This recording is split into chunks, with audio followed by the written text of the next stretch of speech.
ነፃነት ወርቅነህ አስተዋይ ደግ አርቲስቶችን ሳይ እንዲነኩበት የማይፈልግ ኢንተርቪው እኮ ትልልቅ አርቲስቶችን ሲያስደርግ እኮ ጸጉሩ መሰሪያ እንኳን ያስፈልጋቸዋል ብሎ እኮ ብዙ ብር የሚሰጠው ለራሱ በተሰጠው ምንድነው የሆነው? ዳሬ በእግዚአብሔር ምንድነው የሆነው? ሞት በቃ ምን ሆኖ ነው? ዳሬ በእግዚአብሔር ምን ሆኖ ነው? ሞት ነበረውበት። በተሰማችሁ ስሜት ሰዎችስ ብዙ ሰዎች ደውላችሁልኝ ነበረ። አመሰግናለሁ ስለኔ ጤንነት ስለተጨነቃችሁ።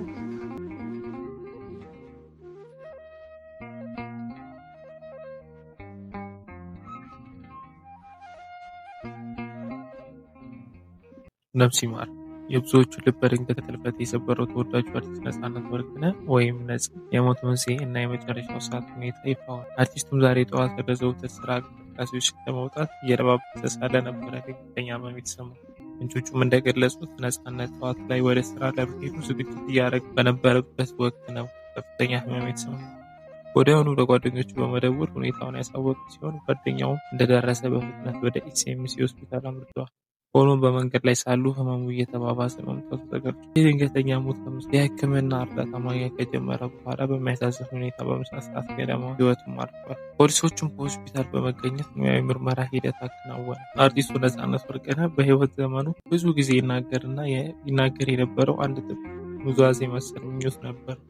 እናትና አባቱ በህይወት ስለሌሉ ያሳደገችው አያቱ እጅግ ይወዳት በነበረነት ሰሞኑን አያት ያጠቅሌቱ ጊዮርጊስ ገበሬዎች ለወዳጅ ደጋግሞ ይናገር ነበር። የሚገርመውም ነገር ይህ ድንገተኛ ሞት ከመስማቱ ከሰጡ ከሳምንታት በፊት ነፃነት ወደ ኢሌቱ ጊዮርጊስ በመሄድ ቤተክርስቲያን ስለማደስና የልማት ስራዎችን ለማከናወን ደብረ አስተዳዳሪ እና የሚመለከተው አካል ጋር ሲመካከርና ሲነጋገር ቆይቶ ነበር። ሆኖም አያቱ ጋር የመተኛት ህልሙ ሳይሳካ የአርቲስቱ የቀብር ስነስርዓት በሀገር ደረጃ ትልቅ ክብር የሚሰጥ በመሆኑ ኪነጥበብ አበረከተው አስተዋጽኦ በሚል ዛዜው ውጪ ጭሁድ በላ ቅድስት ሥላሴ ካቴድራል እንደሚፈጸም ተወስኗል። ፖርትላንድ ኦሪገን ግዛት አሜሪካ ከምትኖረው ባለቤቱና ልጆቹ ጋር በትዳርና በፍቅር የቆየው ነፃነት ኑዛዜ አለመጠበቅ አድናቂዎችን ያሳዝናል። እንደ ጋዜጠኛ ቴዎድሮስ ተክላይ ገለጻ የባለቤቱ በረራ እሑድ ጠዋት አዲስ አበባ የሚደርስ እሳቸውም እንደገቡ የቀብር ስነስርዓቱ በዚያው ዕለት እንደሚከናወን ቤተሰቦቹ አረጋግጠዋል። ተወዳጁ አርቲስት ነፃነት ወርቅነህ ከዚህ ዓለም በሞት መለየቱ ተገልጿል። የጥበብ ስራዎች ውስጥ ስመጥርና ተወዳጅ ከሆኑ የጥበብ ሰዎች ውስጥ አንዱ የሆነው ነፃነት ወርቅነህ በደረሰበት ህመም በድንገተኛ ህይወቱ ማለፉ ነው የተገለጸው። አብዛኞቻችንና ሁላችንም ያው ግራ ያጋባን ነገር ምን ይዞት ነው ምንድነው ታሞ የሞተው የሚለው ነገር ነበረ። ሁላችንንም መንተሳሰብ ነበር። ያው እሱ ከተናገረውና አንዳንድ ከእሱ አጠገብ ያሉ ጎረቤቶች ወይም አርቲስቶች መካከል የተናገሩትን የተቀነጨቡ ቪዲዮዎችን አይተን ነበር። ምንድነው የሆነው? ዳሬ በእግዚአብሔር ምንድነው የሆነው? ሞት በቃ ምን ሆኖ ነው? ዳሬ በእግዚአብሔር ምን ሆኖ ነው? ሞት ነበረውበት። ፊቱ ያስታውቅ ነበር በጣም ማለት ተኝቶ ነበር ብዙ። ዳሬ ተኝቶ ነበር ብዙ። አይ ዛሬ ማውጣራ ሄዶ በእግሩ ሄዶ ሆስፒታል ሲያመው ደህና ነበር ማታ። ጠዋትም ስራ ሊገባ አማማኝ ብሎ ከምር ነው ስራ ሊገባ? አዎ እንዴ አዎ ወጣሽ በኋላ ደውልልሻለሁ። እሺ ዳሬ በቃ እሺ ሶሪ ታውሽ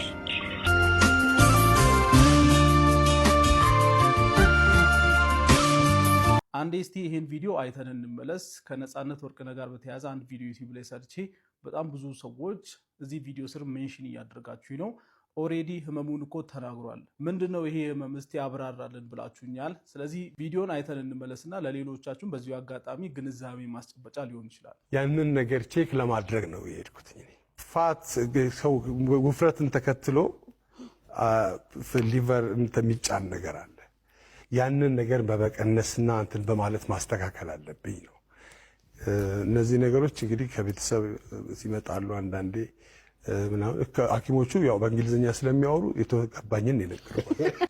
ፋት ወይም ጮማና ጉበት ምን አገናኛቸው የሚለውን አስረዳችኋለሁ። አሁን ላይ ግን ኤግዛክትሊ የሞቱ መንስኤ ይሄ ነው የሚባል ሜዲካል ሪፖርት የለም በዚህ ሰዓት። ይሄ ሊሆንም ላይሆንም ይችላል። ኢቢኤስ እንግዲህ ባጋጠመው ህመም ምክንያት ህይወቱ አልፏል ብሎ ነው የዘገበው እንጂ የህመሙ አይነት በዲቴል የተቀመጠ ነገር የለም። ነገር ግን ራሱ የተናገረው ፋቲ ሊቨር የሚባለው ነገር ምንድነው? እንግዲህ ፋቲ ሊቨር ወይም ደግሞ አሁን ሜታቦሊክ አሶሲኤትድ ይባላል። ለእናንተ በደንብ እንዲገባችሁ በግልጽ ልንገራችሁ። ስቴቶሲስ እና ስቴቶሄፓታይተስ የሚባሉ ነገሮች አሉ። ስቴቶሲስ ማለት ያው ጉበትና ጮማ ብቻ ማለት ነው፣ ሌላ ችግር ሳይፈጠር ማለት ነው። ስቴቶሄፓታይተስ ማለት ደግሞ ምንድነው?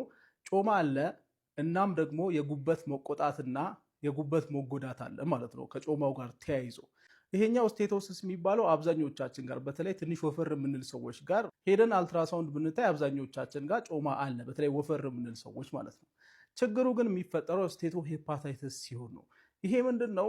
ጮማ አለ እና የጉበት መቆጣትና የጉበት ሴሎች መጎዳት አለ ማለት ነው። መጨረሻ ለሞት የሚዳርገው ምን ሲሆን ነው? ዩዥዋሊ ሁለት አይነት ኮምፕሊኬሽኖች ሲፈጠሩ ነው። አንደኛው እንግዲህ ሲሮሲስ የሚባል ነገር አለ። ሲሮሲስ ማለት እንግዲህ ጉበት ተጎድቶ መጨረሻ ላይ ሙሉ በሙሉ ተቀይሮ እንደ ጠባሳ አይነት ነገር ሲፈጠር ማለት ነው። ጠባሳ የሆነ አለ አይደለ? ፋይብሮዝድ ሲሆን ያ ሲሮሲስ ይባላል። ይሄ ሲሆን ደግሞ የራሱ ኮምፕሊኬሽኖች አሉ እና ከነዚህ ኮምፕሊኬሽኖች ውስጥ አንዱ እንግዲህ የምግብ ቱቦአችን ላይ መድማት ሊኖር ይችላል። እንዲሁ መድማት ማለት ነው።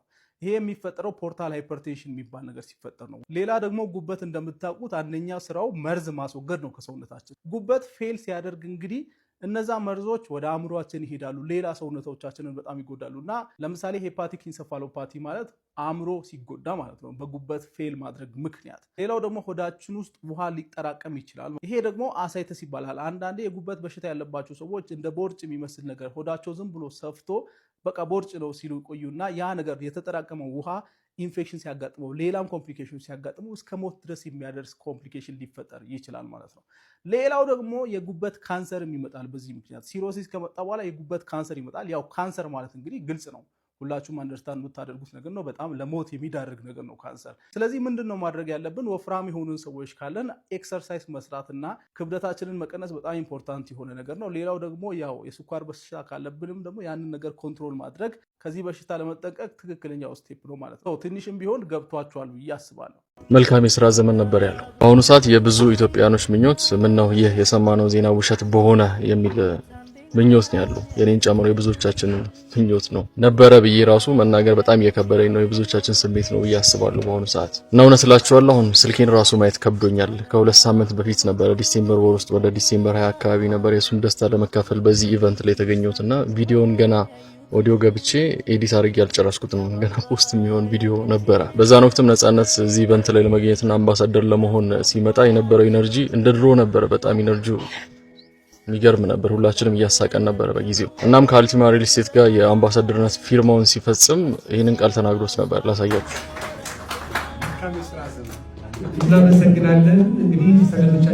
መልካም የስራ ዘመን ነበር ያለው።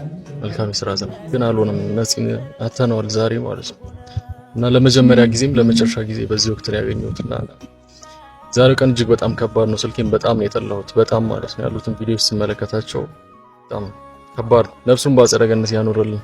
መልካም ቀን ይሁንላችሁ። ህይወት በጣም አጭር ነች። ሰሞኑን አንድ ታዋቂ አርቲስት ይሞታል። ይህ የምትመለከቱት ጽሁፍ ፌስቡክ ላይ ፋና እንዳለ የምትባል ግለሰብ ከ5 ቀን በፊት የፖስተችው ፖስት ነው። እንግዲህ ጉርሻ ፔጅም ከፋና ጋር ያላቸውን ቅርርብ በመጠቀም እንዴት እንደዚህ አይነት ፖስት ልትፖስት ቻልሽ ብለው ጠይቀዋት ያገኘሁትን መረጃ አጋርተዋል። እኔ መረጃውን ላካፍላችሁ፣ ሀሳባችሁን መስማት ፈልጋለሁ። ኮሜንት ላይ ታሳውቁኛላችሁ። ሌሊት ነው፣ ሰዓቱን አላውቀውም። የሆኑ የታወቁ ሰዎች የተሰበሰቡበት አዳራሽ ውስጥ ገባው። በሩ ላይ አንድ ሰው ብቅልም ይላል። በድንገት አንዱ መጣና ያንን ሰው ጠርቶት ይዞት ወጣ። በዚያ ሰዓት ማንም ምንም አላለም። እኔም ተከትያቸው ለወጣ ስል ፍርሃት አደረብኝና ተመለስኩ። በአዳራሹ ውስጥ የነበሩት ታዋቂ አርቲስቶች መሆናቸውን አውቃለሁ እንጂ ማን እንደሆኑ ለይቼ አላወቅኳቸውም ነበር። በመጨረሻ ላይ ግን አንዱ ጠራኝና እዚህ የነበረው ሰውዬ የት አለ ብሎ ሲጠይቀኝ አንዱ ጠርቶት ይዞት ወጣ እኮ አልኳቸው። በንግግሬ ተገርመው በጅምላ ሳቁብኝ። በዚያው ነቃው። ያ በህልሜ ተጠርቶ የወጣው ሰው እንደሚሞት ተርጉሜ ነው የዛሬ 5 ቀን ፖስት ያደረግኩት። ፋና ይህንን ካለች ከ5 ቀናት በኋላ ዛሬ ታላቁ አርቲስት ነጻነት ወርቅነህ በድንገት ማለፉን ስንሰማ የፋና ህልምም እውነት መሆኑን ስንገነዘብ ግርም ተፈጥሮብናል። ይህ አጋጣሚ በእውነት ያስገርማል። እናንተስ ስለዚህ ጉዳይ ምን ትላላችሁ? ህልም አስቀድሞ የሚመጣን ነገር የመጠቆም ሚስጥራዊ አቅም አለው ወይስ ብላችሁ ታስባላችሁ? ኮሜንት ላይ ሀሳባችሁን አጋሩኝ። I come to say goodbye. Where are you going? Just on a little trip. Charlie, will I ever see you again? Sure. Sure you will, kid. You know, goodbyes aren't forever. Then, goodbye, Charlie. I love you. Yeah. I love you too.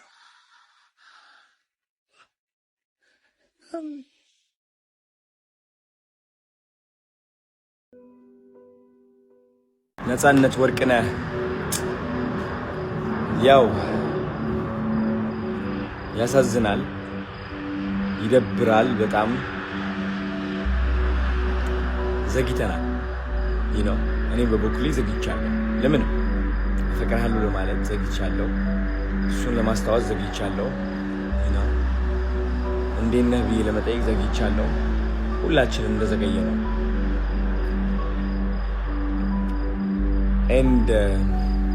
ግን ትንሽ ጸጸቴን የሚያቀልልኝ የሚያረጋጋኝ ምን እንደሆነ ታውቃላችሁ? ልክ እንደ ነጻነት ወርቅነህ ትልቅ ውለታ የዋሉ ትልቅ ታሪክ የሰሩ የብዙ ሰው የሳቅ ምንጭ የሆኑ ሀገር መጠሪያ የሆኑ በጣም ብዙ አንጋፋ ሰዎች አሉ ኢትዮጵያ ውስጥ። ባይገርማችሁ ቲክቶክ መጣና እነዚህ ሰዎች እንዲረሱ አደረገ። እኛም ሰዎች ነን፣ ከፊታችን የሳበንና የማረከን ነገር እያየን ትልቅ ውለታ የሰራልን ነገር እንተዋዋለን። ባይ ዘ ወይ እነዚህ አንጋፋ አርቲስቶች ብቻ አይደለም ብዙዎቻችን የረሳ ነው።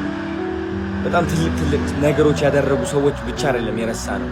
ሰው ከመሞቱ በፊት አለሁልህ ማለትን የረሳ ነው። ባለፈው በጣም የደበረኝ አንድ ኮሜንት ነበረ። ጋሽ ፋንቱ ማንዶዬ እንግዲህ ያው ሰልፍ ይዞ ታክሲ ላይ አየዋቸው እና ያ ቪዲዮ ለቀቁት። ግን በጣም ብዙ አሉታዊ የሆኑ መሰጆች ደረሱ። ለምንድን ነው ጋሽ ፋንቱ ማንዶዬን የምታግዛቸው? ለምን?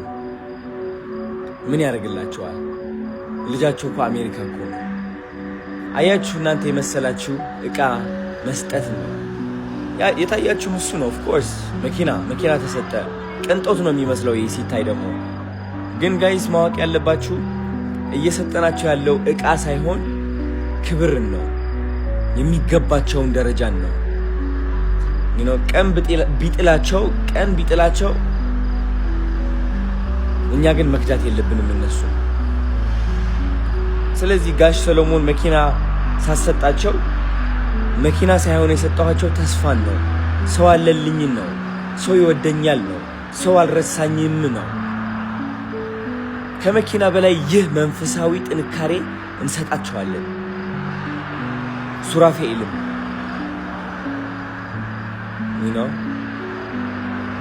ስለዚህ ከምንም ጊዜ በላይ የጀመርኩት ቻሌንጅ አጠናክሬ ለመቀጠል ወስኛለሁ። ኢትዮጵያ ውስጥ ያሉ አንጋፋ ሰዎች ለኛ ፈገግታ ምክንያት፣ ለኛ ኩራት ምክንያት፣ ለኛ መፈቃቀር ምክንያት የሆኑ ሰዎች የሚገባቸውን ክብር ለመስጠት ቃል እገባለሁ። ሰው ከሞተ በኋላ ጀግና ነበር፣ ጎበዝ ነበር እያልኩኝ መመስከር አልፈልግም። ያ ሰው በህይወት እያለ ግን መመስከር እችላለሁ።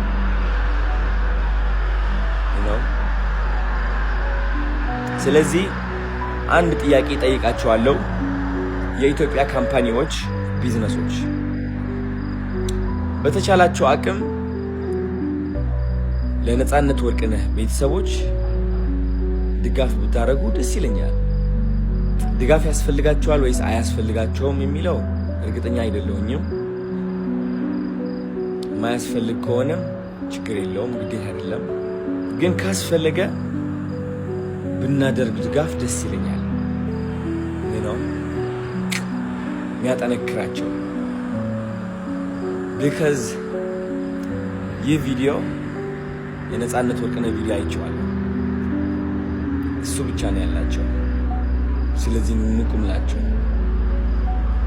አትሊስት በዚህም ካሰው ነጻነት ወርቅነህ የዛሬ 15 ቀን ገደማ እዚህ ጋር ቡና የጠጣን እያለ እንዳጋጣሚ ኢቢኤስ ከፍተን እያየን ነው። እኛ አልተለመደም፣ እኛ ቤት ብዙ ጊዜ ቲቪ አይከፈትም፣ የህፃናት ነው የሚታየው እና በዛ ሰዓት ላይ የተላለፈ የነበረው የነፃነት ወርቅነህ ሾው ነበረ። በጣም በሚገርም ሁኔታ ማለት ነው።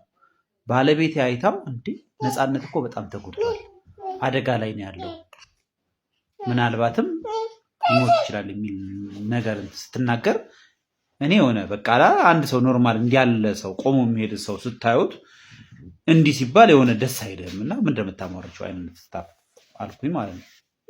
እና ከቀናት በኋላ 15 ቀን አሉ ነው ይሄ ነገር ተከሰተ ሲባል በጣም እንደነገርኩት ዛሬ ማታ ላይ ልክ አብረን ስንመጣ አገኘኋት እና መንገድ ላይ ምንድነው ምናምን ነገር አልኳት። እንዴ ልጅ እኮ ከአንገቱ በላይ ብቻ ነው ያለ የሚመስለው፣ ኦልሞስት ተጎድቷል እና ሰውነቱን አይቼው ነው እንደዛ ያልኩት፣ ግን በጣም አሳዝኖኛል ምናምን ነገር አለች። በዛ ሰዓት ላይ ምናልባት ነገሩን ትኩረት ሰጥቼው እንግዲህ ሪያክት ባደርግ ምናልባቶቻችሁ በፖዚቲቭ ትረዱ እንደነበረ አይደለም እና በነገራችን ላይ የጤና ባለሙያዎች ነገሮችን በፍጥነት ዲቴክት ማድረግ በቁመናችን ዲቴክት ማድረግ ይችላሉ ኢቭን እና ምናልባት የነፃነት ወርቅነህ ሞት ለብዙዎቻችሁ ትምህርት ሊሰጣችሁ ይገባል። ራሳችሁን አትጉዱ።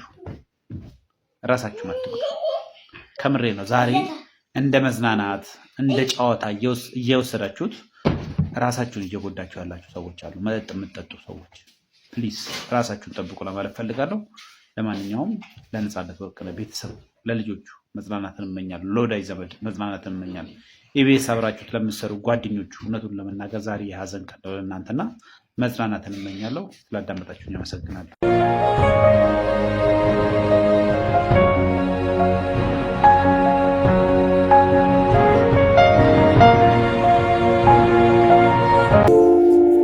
በጥርስ በጥሳለሁ ብሎ እሱ እንደገና አይልጽ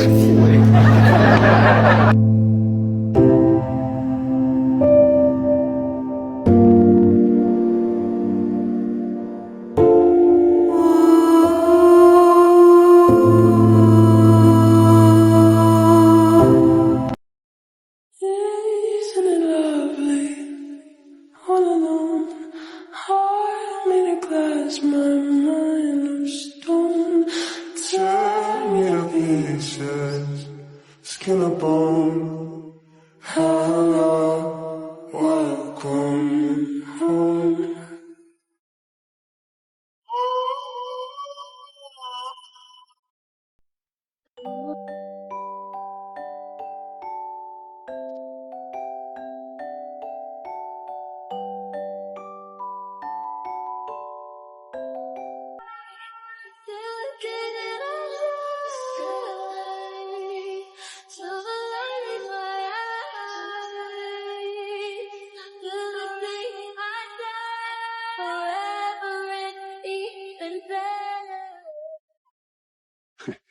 I come to say goodbye.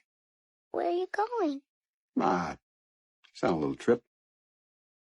Charlie, will I ever see you again? Sure you will, kid. You know, goodbyes aren't forever. Then, goodbye, Charlie. I love you. Yeah. I love you too.